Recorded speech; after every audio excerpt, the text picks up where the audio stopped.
Welcome back to the Tech Talks Daily podcast, where we dive into the latest tech trends, innovations, and the people behind them.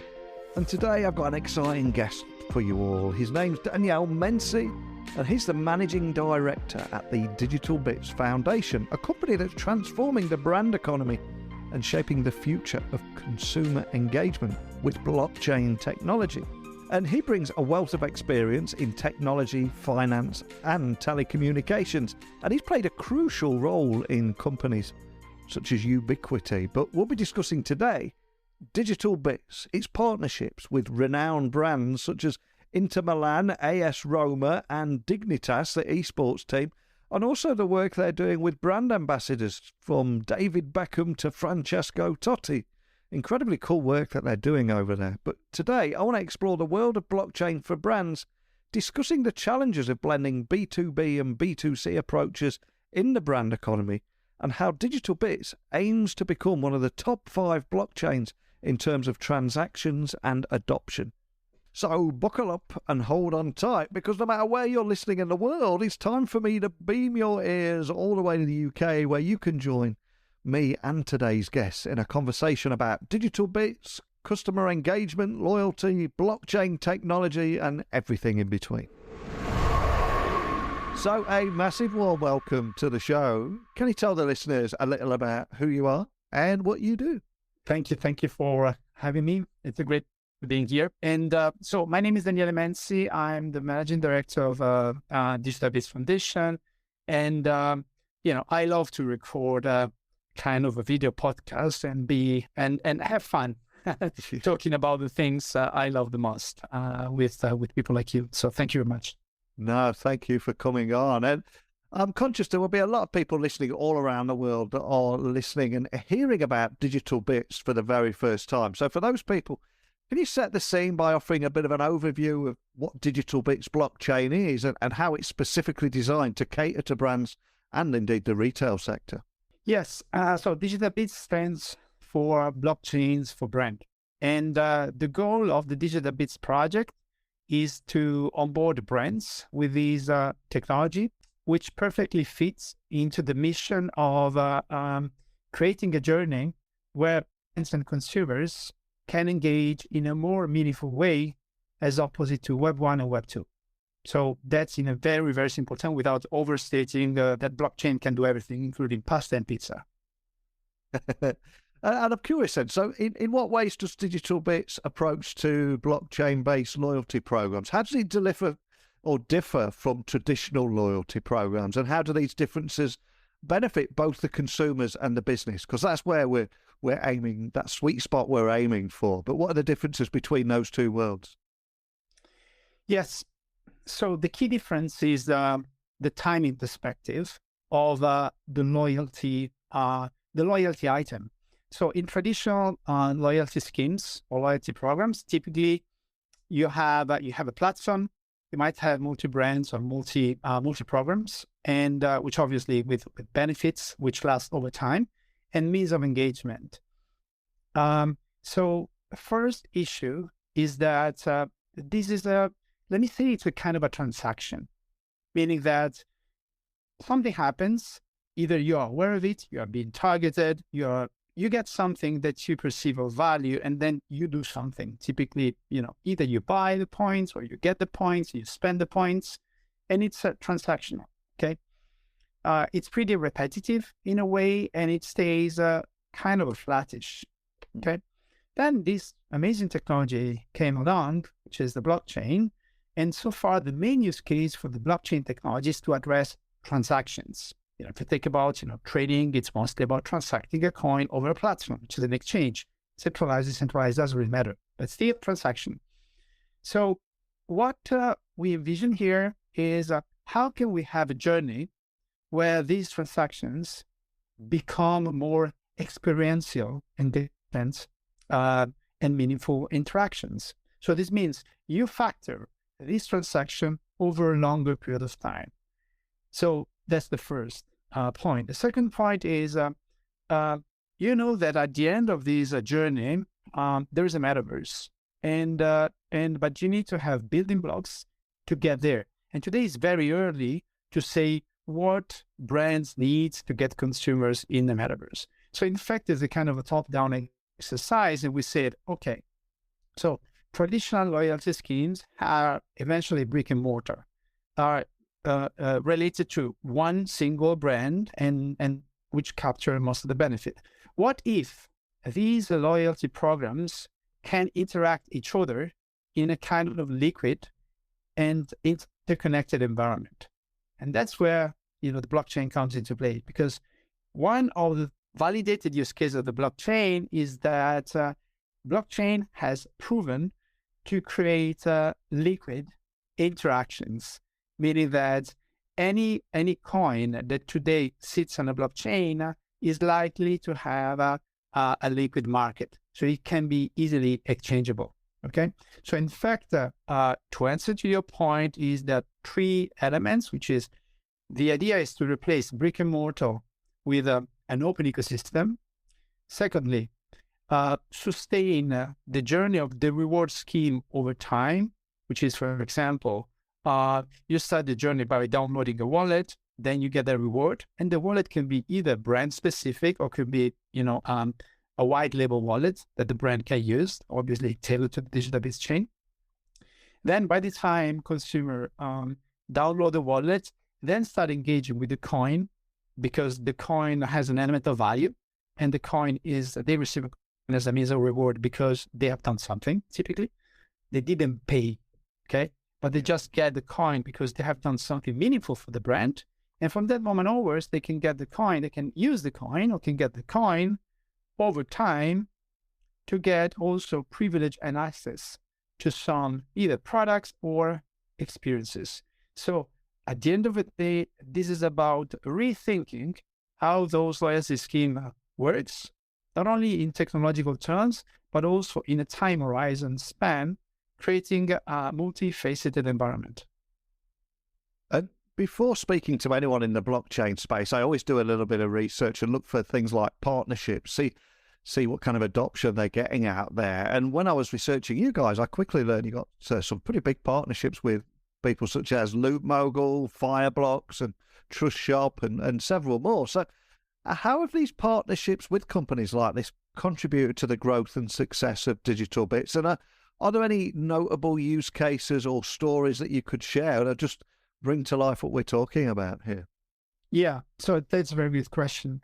So over the journey of DigitalBits, there are fresh partnerships and there are old partnerships which have been established a year ago, and they somehow didn't manage to get to the next step, because in between many things have changed, including the way DigitalBits operates. So there are different and meaningful use cases which happened.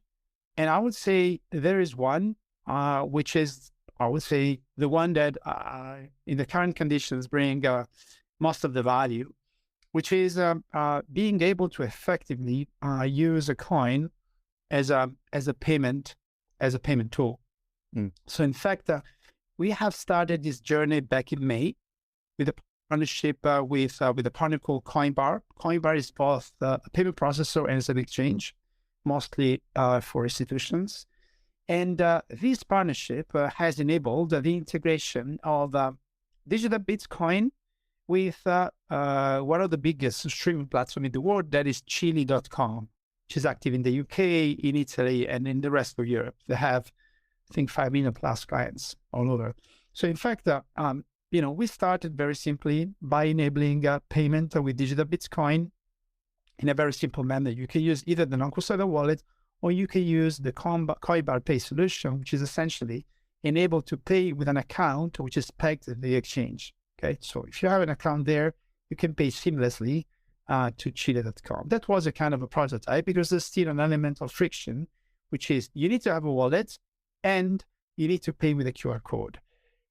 QR code, yeah, it's nice, it's okay. There's no friction about that, but QR code does not represent the state of the art for payments. Because, most of the people, in London, if you enter the metro, the tube, so you pay with a NFC, right? You don't pay with a QR code. So this means the payment experience, crypto is meant to be a very, very advanced technology, has to match the payment experience of, I would say, competitors in terms of payment methods. So that was the first use case, and this use case has been advanced until, I can tell you, last week. So along with a partner, which is called Gungar, again, with the same architecture, the same payment technology. So right now, working together to scale up the payment of retail products. So in this case, it's fashion clothing, using a DigitalBits coin across 100+ outlets. And Doppelganger has also, which has not been mentioned before, has also retail outlets in different places of the world, very strategic. One of these is Dubai. So obviously there are plans to open up this payment method internationally. But the good thing is that the key here is, and you were asking me, if I have some use case or some relevant developments to share. So the first one is, number one, payment with crypto provides a meaningful benefit when it comes down to, I'm talking about now from a merchant standpoint, spending amount and retention. It's very, very, there is an order of magnitude of difference between this method of payment and traditional method of payment. And the second one, which I don't want to say it's more relevant, is that the customer experience or the user experience in paying with crypto, it drives a kind of a self-adoption, meaning the moment people that are not in crypto understand what crypto is because they have an immediate benefit, in this case is a 10% crypto back or cashback. So they realize what crypto is because they have an instantaneous benefit, an instant benefit. And then they start using the technology because they have a benefit, and now they are the best evangelist to tell others that this technology is extremely simple and extremely useful for them. And that's the best way to make technology awareness. Let's use it and show others what are the benefit in using it in a very simple and seamless way. And as a sports fan, I've got to mention here, you also have some pretty high-profile brand partnerships, such as Inter Milan and AS Roma and the Dignitas esports team too. And in this space, I think one of the things that often gets talked about is not just the partnerships, but adoption. How do we increase adoption in this space? That's how we make it more successful. So how does DigitalBits plan to leverage those relationships to drive that mainstream adoption of blockchain technology that everybody's searching for now? So there are different types of partnerships which have been built. If I look back, the first partnership started with AS Roma back in July 2021, which has exposed, obviously, the DigitalBits brand. Yeah. And over a period of time, these sports-based or product-based partnerships with sports organization has evolved. And, until very recently, so the partnership, if we take, for example, the product activations with AS Roma and what has happened this week, actually, I think yesterday. So, in fact, for the first time ever, to my knowledge, and I might be wrong, okay? Yes. So, AS Roma football players, in this case, one of this, it's a world and iconic player, which is Paulo Dybala, but it was also Ibanez, Rui Patricio, and I don't recall the fourth player, Wijnaldum. It's a Dutch player. Yeah. So they all appeared in a video spot by simply showcasing the product in the main product or one of the product which is meaningful, pegged to the DigitalBits chain, which is the Web3 wallet built on the DigitalBits chain called Astrax. So, to my knowledge, this is the first time ever where there is an element of product adoption and not simply either brand awareness or elements of speculation connected to crypto. So that's why we're going in a very, very different angle here. So the beauty of this technology is driven by the adoption and is driven by the fact that we use this technology because that there is an element of value, which goes beyond short-term speculation activities. And that's where we are all in. The way these partnerships are being leveraged is throughout products and throughout something that people can really use because they understand and is not complicated. That's why, first time ever, to my knowledge, there is a product There is a very brief showcase, and the video will go live, I think, in 2 weeks. Awesome. And another question I've got to ask is, how do you got some pretty big brand ambassadors such as David Beckham, Francesco Totti? How do they contribute to the mission at DigitalBits to help raise that awareness that you just mentioned about the platform? Yeah, so I will tackle the relationship with each of these ambassadors in a community update, because we got tons of questions by our community, and they ask us, what these ambassadors doing, what has been doing, why for a month nothing happened, and so on and so forth. So your question is pretty broad, and so obviously, I have plans to update specifically the community about this. So right now, I will stay more on a generic level, and I will talk about the latest activation we've done with Fabio Di Gianantonio, which is a great ambassador, which is fully engaged in the things we're doing, and also his mindset is very close to ours when it comes down to drive product awareness for good.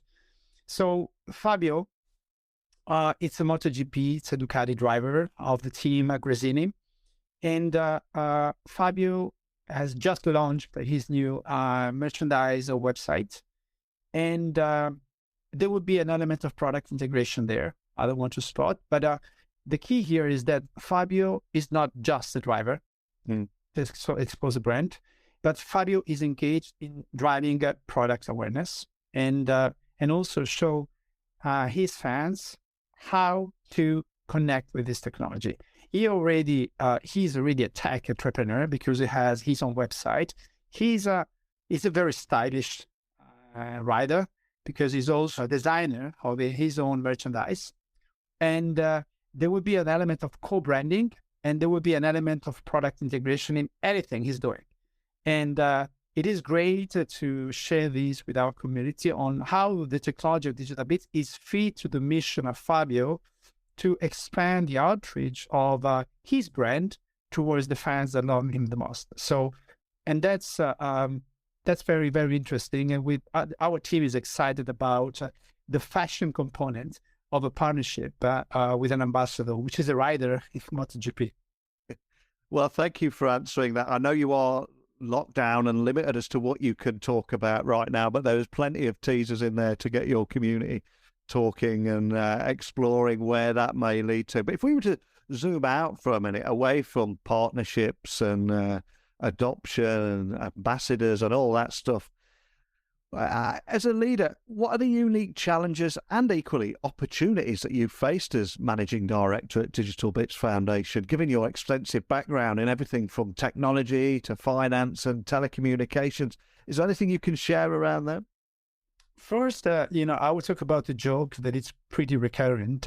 So, I mean, in the UK, being a managing director, it's pretty okay. So people understand what does it mean.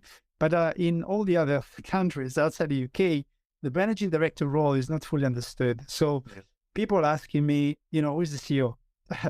So who are the people that somehow are connected to you, whatever. So first of all, I mean, I'm not really focused too much at the job title itself, so but that's a joke that it's pretty recurrent. But I'm not in the UK about my job title. So that in terms of challenges and what are the focus points and so forth. So what DigitalBits is doing essentially and I speak right now a B2B language. It's trying to build a model which is a B2B2C, okay? Because it has a B2B component, meaning there is an element of brand onboarding, and brands are B2B. And but it's a very community intense project. So, and that's the beauty of blockchain and crypto. There's a lot of stress in terms of day-by-day management because community in crypto requires timely interactions, which are very tight and very specific on how product ecosystem works, on how partnerships work, on how all pieces of the puzzle interconnect each other. And it's not just about, let's say there is one technology let me call it our technology. And now I put myself in the shoes of the community that owns this technology, right? So at the end of the day, if you look at product you zoom it out, you see there is a product angle, there is a community angle, where both, are very relevant and very important. The more challenge here is to think in B2B terms while we have a B2C pressure on a day-by-day basis. While if you speak or you focus too much on the B2C angle, then you miss the B2B spot because, more brand asking you, I just want to jump. I just want to board. But then you're very focused on consumers. So how do you, how you accommodate my needs? And then, the beauty, I would say, and the challenge at the same time is to mix those two things together and in a very, very blended manner and make sure that none of the two components somehow override the other. And if I was to ask you to stare into your virtual crystal ball for a moment, how do you envision the future of the brand economy, especially as more organizations begin to adopt blockchain technology? And equally, when you look into that future and the opportunities available, what kind of role do you think DigitalBits will play in this transformation? So I can tell you what is the mental framework and what is the strategic framework, so I can be more specific in the steps that are driven by this. So it's a top-down exercise because, and this is how typically innovations are being built. So if you focus on what you want to do or you can do now, so you have a lot of blind spots because there's a lot of uncertainty, there's a lot of missing information, there's a lot of missing data points because this technology is evolving and there's a lot of unknowns that somehow we still need to fix. But what we do know is that in 20 years from now, all brands will be, and we use technology, will be on Web3. And, if you take the biggest brand in the world, if you take Amazon, if you take Nike, if you take Adidas, all of them, they already have a foot in Web3 throughout collections, NFT, and so on.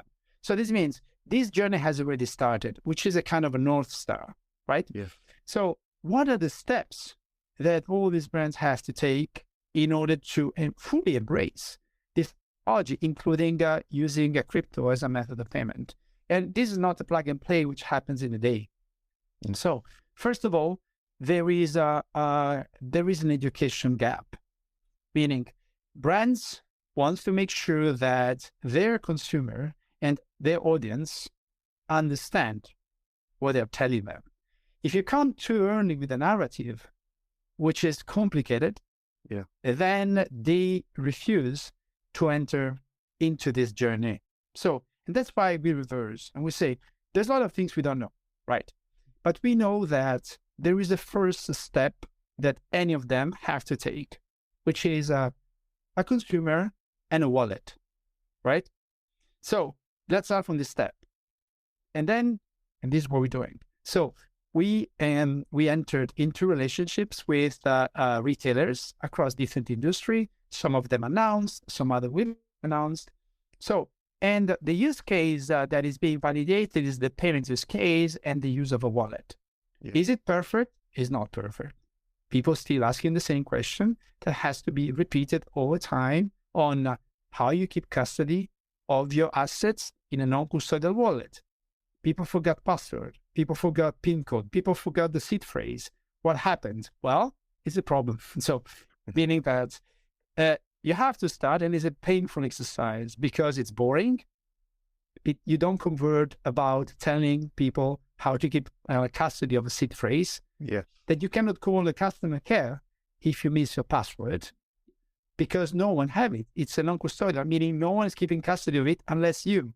So, meaning, and that's a matter of giving the comfort that we are taking the right steps in the direction of getting there.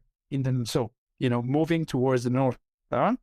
But if you anticipate too much and say you put a use case saying, hey, big brand, adopt our cryptocurrency to pay across 10,000 stores all over the world as of day one, it's too harsh for them because they miss an educational step.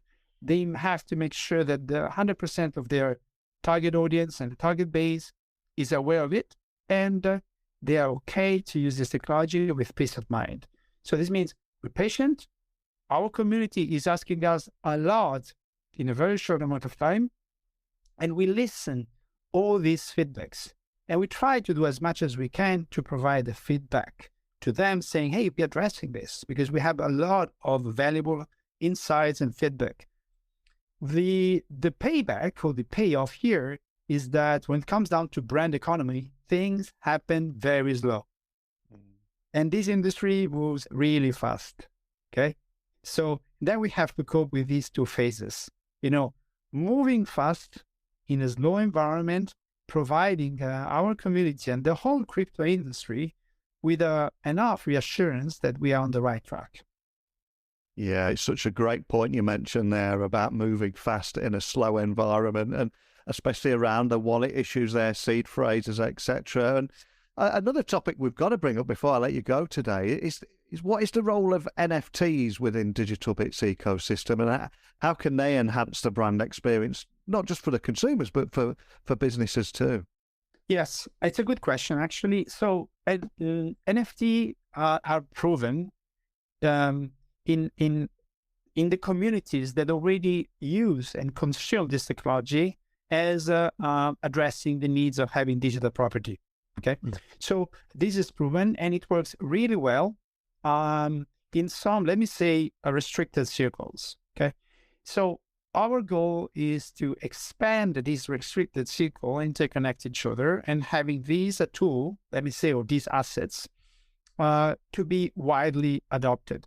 So what DigitalBits can do and is doing about this is essentially connecting these, let me say, clubs. Yeah. When I say clubs, meaning restricted circle of people into the technology. Before, anticipating too much about NFT collections, NFT transactions, and so forth. From a technology standpoint, it's a plug and play, and it's very simple. What we're doing is to make sure we have enough marketplaces linked to the DigitalBits chain, which can leverage NFT use cases. When I say NFT use cases, I'm not talking only about digital art, but I'm talking about mostly proof of ownership, like, for example, tickets and other stuff. So, but it's a perfect use case that requires, in my view, a better UX, so user experience, in order to make these seamless for people that don't understand or don't know what crypto is. So if you try to explain an NFT to someone that doesn't know crypto, meaning that because of this, you have digital ownership, whatever, to me, is the wrong path. Yeah. Because people will not understand. It's like if you want to surf to internet, you start from explaining what TCP/IP is. I don't think it's needed.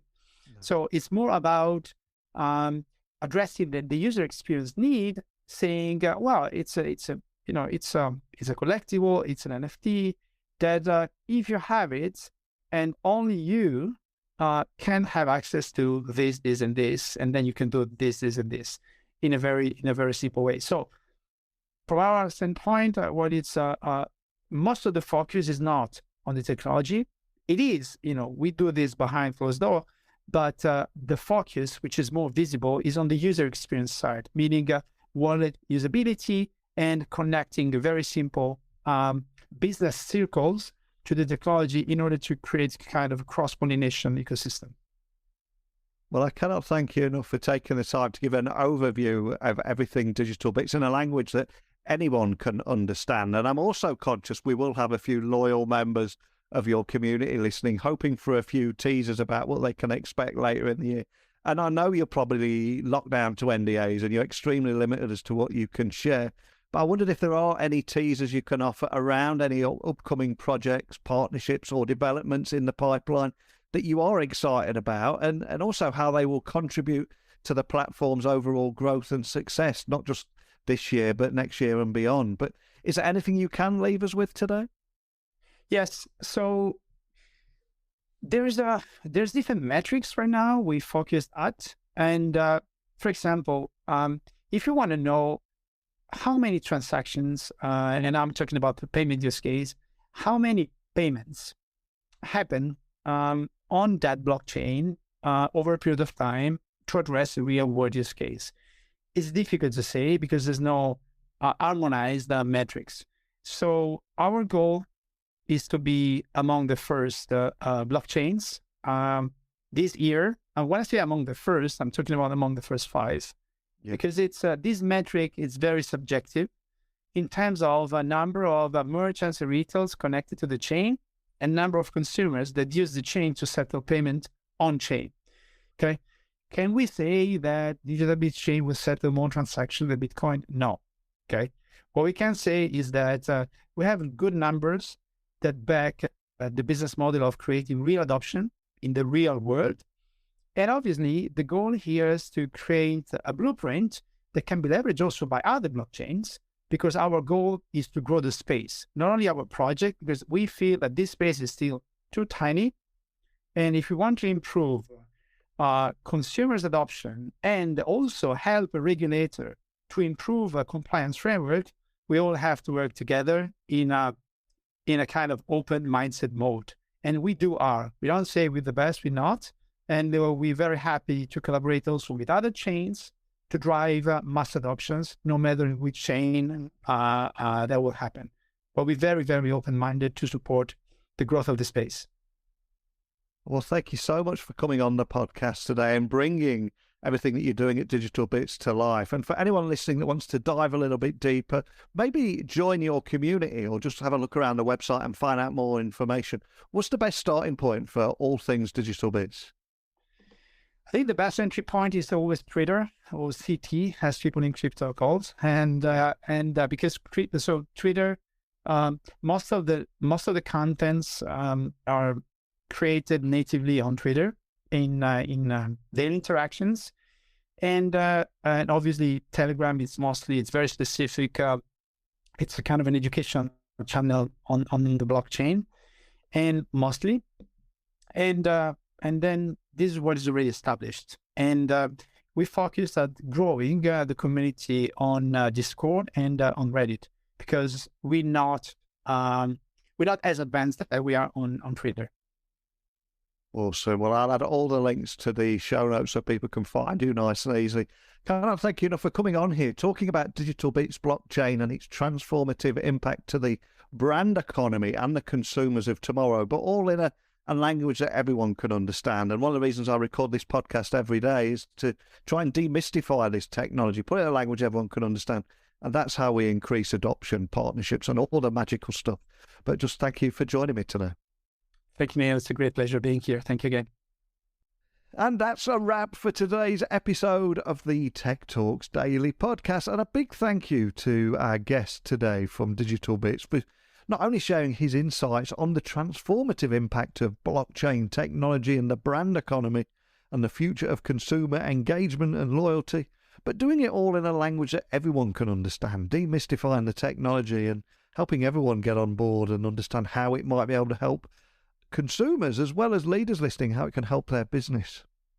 And as always, please don't forget to subscribe, rate and review the podcast on your favourite platform to help the podcast reach more listeners like you. And I know every single podcast host asks the same question, and there's a good reason for that, because every single podcast host is at the mercy of those pesky algorithms.